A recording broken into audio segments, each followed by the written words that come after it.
दोस्तों, आज की स्टोरी है जब राम और लक्ष्मण किष्किंधा के नज़दीक पहुंचते हैं तो सुग्रीव के गुप्तचर देखते हैं। कहते हैं, महाराज, लगता है बाली जी ने आपको मारने के लिए गुप्तचर भेजा है। दोस्तों, अगर वीडियो अच्छा लगे तो चैनल सब्सक्राइब करना। वीडियो में आगे बढ़ते हैं। राम लक्ष्मण से कहते हैं, लक्ष्मण, इस प्रदेश की सुंदरता देखकर बार बार सीता की याद आती है। ऐसे दृश्य उसके मन को बहुत भाते थे, परंतु आज ना जाने वह किस अवस्था में होगी, क्या सोचती होगी। लक्ष्मण कहते हैं, भाभी आपके बारे में सोचती होंगी, उन्हें अपने से ज्यादा आपकी चिंता होगी। राम कहते हैं, हाँ लक्ष्मण, उसे पूर्ण विश्वास होगा कि हम उसे अवश्य खोज लेंगे। इसी भरोसे पर वह जीवित होगी ना लक्ष्मण। लक्ष्मण कहते हैं, हाँ भैया, वह एक वीर आर्य कन्या है, कितना भी दुख आ जाए पर वह विचलित नहीं होंगी। राम कहते हैं, भगवान करे ऐसा ही हो।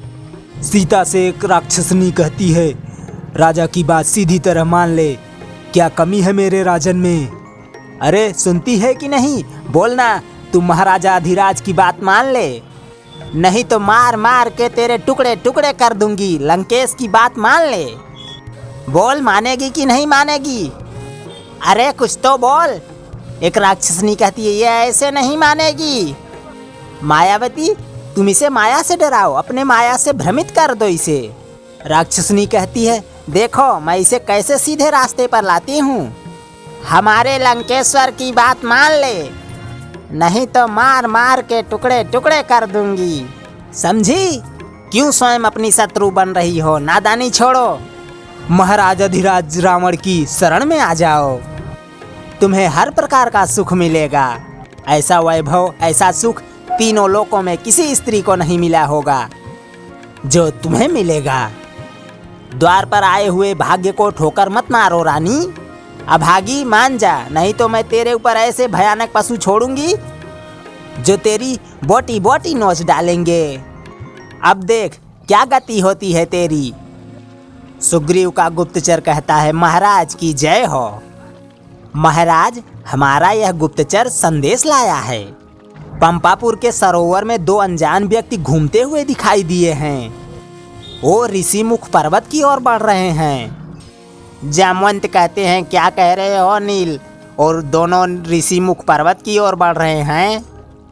नील कहते हैं, जी हाँ जामवंत जी, वो दोनों ऋषिमुख पर्वत की ओर देख रहे हैं बार बार।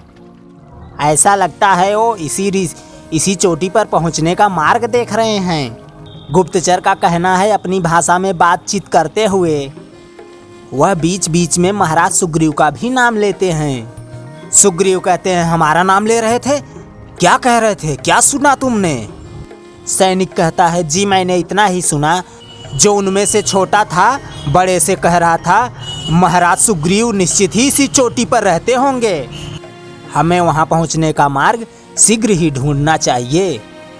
सुग्रीव कहते हैं, अर्थात उनको यहाँ का मार्ग विदित नहीं। जामवंत कहते हैं, इससे यह सिद्ध होता है महाराज, उनको इस प्रदेश का ज्ञान नहीं और यहाँ पहली बार आए हैं।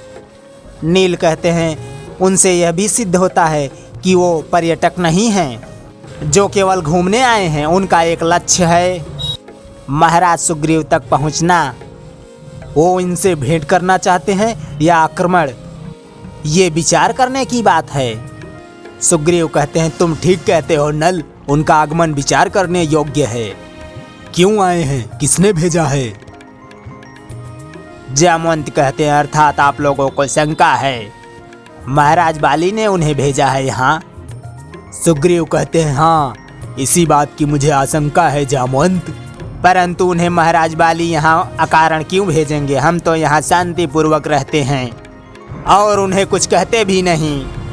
नल कहते हैं, ये तो हम जानते हैं कि हम शांति से रहते हैं, उनकी आंखों में तो महाराज सुग्रीव और हम चार मंत्री कांटे की तरह खटक रहे होंगे। वो जानते हैं, जिस राजा का राज्य छिन जाए वह जब तक जीवित रहेगा पुनः अपने राज्य को पाने के लिए तड़पता रहेगा, और जब उसके मुख्यमंत्री साथ हैं वो अवश्य षड्यंत्र कर रहे होंगे। ऐसी अवस्था में उसकी यही चेष्टा होगी, वो जैसे भी हो हमें समाप्त कर दें। सुग्रीव कहते हैं तुम ठीक कहते हो नल, इसीलिए आज बाली भैया ने 2 मनुष्य भेजे होंगे जिससे हमें कोई संदेह ना हो। तुमने कहाँ देखा उन्हें? सैनिक कहता है पर्वत के नीचे।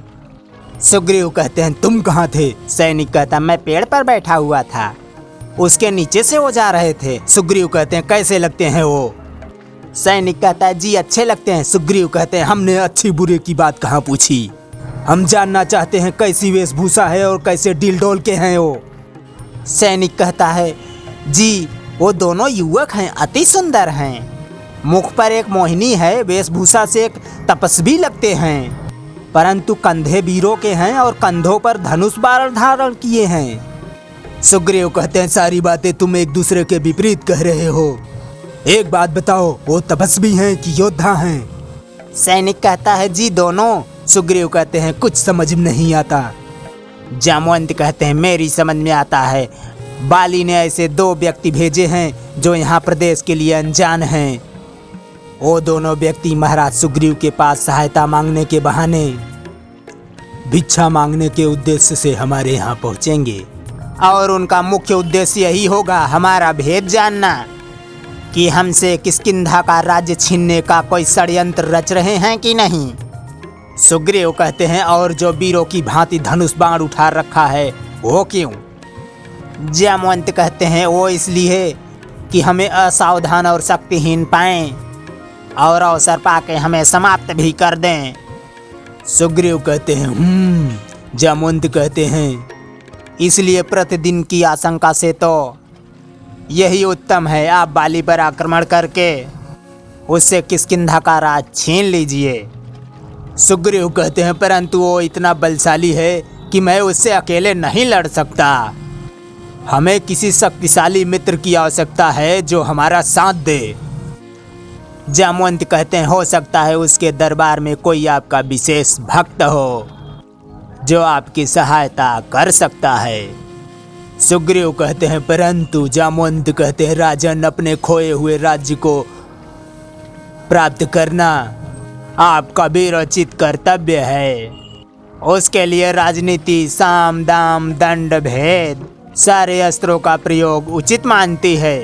शत्रु को शक्ति से ना हराया जा सके तो उसके मित्रों में भेद फूट डाल दो, यही राजनीति है। मैं तो कहता हूँ बाली के इन दोनों गुप्तचरों को पकड़ लिया जाए और इनसे ही किष्किंधा के सारे रहस्य जानकर बाली के साथियों में फूट डालने के लिए इनका ही प्रयोग किया जाए। सुग्रीव कहते हैं ये ठीक है। नल कहते हैं परंतु महाराज ये बाली के भेजे हुए हैं भी या नहीं, पहले इसका पता कर लीजिए। सुग्रीव कहते हैं ये भी ठीक है। एक सैनिक कहता है इसका भेद कैसे मिले? जामवंत कहते हैं हम सब में सबसे बुद्धिमान उनको उनका रहस्य जानने के लिए भेजा जाए और समय आने पर बल और बुद्धि दोनों का प्रयोग कर सकते हैं।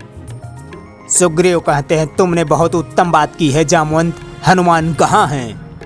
नल कहते हैं पहले उन्हें ढूंढ तो लीजिए, कहीं एकांत में बैठे हुए हरिओम का जप कर रहे होंगे।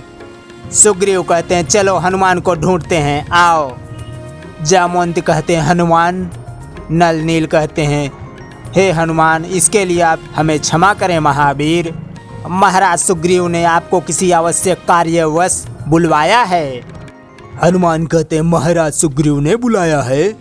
सुग्रीव कहते हैं हम स्वयं आ गए। हनुमान कहते हैं महाराज प्रणाम महाराज। सुग्रीव कहते हैं सुखी रहो। हनुमान कहते हैं आपने क्यों कष्ट किया? जामवंत कहते हैं आपके लिए बहुत ही महत्वपूर्ण कार्य निश्चित किया गया है, विलंब करना हानिकारक होगा। हनुमान कहते हैं ऐसा कौन सा कार्य आन पड़ा है? नल कहते हैं हनुमंत ऋषि मुख पर्वत के नीचे तराइन के वन में 2 जन मनुष्य रूप में घूम रहे हैं, तपस्वी भेष और वीरों का बाना है। संदेह होता है कि बाली के भेजे हुए गुप्तचर हैं। हम 5 को अवसर पाकर समाप्त करने के लिए आए हैं। तुम हम सब में बलवान हो, इसलिए तुम उन्हें जाकर पकड़ लो, हमारे सामने लाओ, फिर हम उन्हें बाली के विरुद्ध प्रयोग करेंगे। हनुमान कहते हैं केवल संदेह में पकड़ लूं, ये कहाँ की बुद्धिमानी है। वे शत्रु हैं या मित्र? सुग्रीव कहते हैं इसका निश्चय तुम ही कर सकते हो। जामवंत ठीक कहते हैं, तुम बल और बुद्धि में हम सबसे बढ़कर हो, बलवान हो। तुम कोई छद्म रूप धारण करके उनके पास जाओ और पता करो वह कौन है। जैसा अवसर देखो, बुद्धि अथवा बल का प्रयोग करके तुम उन्हें अपने अधिकार में करो। यदि तुम्हारे वश से बाहर हों या तुम कोई भय देखो तो हमें गुप्त संकेत कर देना। ऋषि मुख गुफा को त्याग कर किसी सुरक्षित स्थान पर भाग जाएंगे। हनुमान कहते हैं महाराज, आपके सेवक के होते हुए आपको भागना पड़े तो हनुमान के जीवन का क्या लाभ है। आप निश्चिंत रहें, यदि वो शत्रु पक्ष के हैं, जो भी हैं, देव, असुर, किन्नर, गंधर्व अथवा मनुष्य, मेरे जीते जी वो आपको कोई हानि नहीं पहुंचा सकते। मुझे आज्ञा दीजिए महाराज। तो दोस्तों, अब तक के वीडियो आपको कैसा लगा? ठीक ठाक लगा हो तो भैया प्लीज चैनल सब्सक्राइब करना, वीडियो को लाइक शेयर भी करना। वीडियो देखने के लिए धन्यवाद। Thank you. जय हिंद।